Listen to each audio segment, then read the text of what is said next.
وہ اسپیڈ میں بھاگ رہے ہیں, پاگل پیچھے اسپیڈ میں بھاگ رہے ہیں.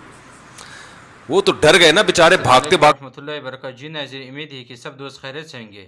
مفتی طارق مسعود نے کہا سگریٹ پینا اتنا برا نہیں جو مجھے پتہ چلا. ڈاکٹر نے کہا کمبخت, تو چھونا ہی تھا تو مجھے پہلے بتا دیتا یار, اتنی ٹینشن میں ڈال. جیسے اس پاگل نے کہا تھا نا چھو لیا.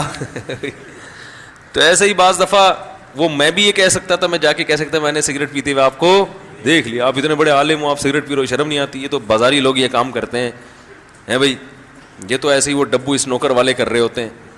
ہم نے دیکھا, ہم کنی کترا کے نکل گئے جیسے ہمیں پتہ ہی نہیں. لیکن اللہ کی قدرت کے وہ دوبارہ وہ پی رہے تھے, دوبارہ کہیں اسٹاپ پہ اترے تو بالکل میرا سامنا ہو گیا, صاف سامنے ہی آ گیا نا. میں نے ان سے کہا بے فکر رہیں, کسی کو نہیں بتاؤں گا. میں نے کہا کہتے ہیں تو میں 2 ڈبے گولڈ لیف کے آپ کے لیے اور لے آتا ہوں, بے فکر رہیں. اچھا, یہ میں واقعہ کیوں سنا رہا ہوں؟ ہر ایک کو نصیحت بھی نہیں کرنی چاہیے. وہ بڑے آدمی تھے, اب میں ان کو کہتا حضرت سگریٹ اچھی بات, او بھائی یہ ہمارا ہیڈک نہیں ہے, چھوڑ دو, وہ زیادہ اچھا جانتے ہیں کہ اچھی چیز, وہ کہہ گے مجھے پتا ہے کہ اچھی چیز ہے یا نہیں ہے, زیادہ فنڈر بننے کی ضرورت.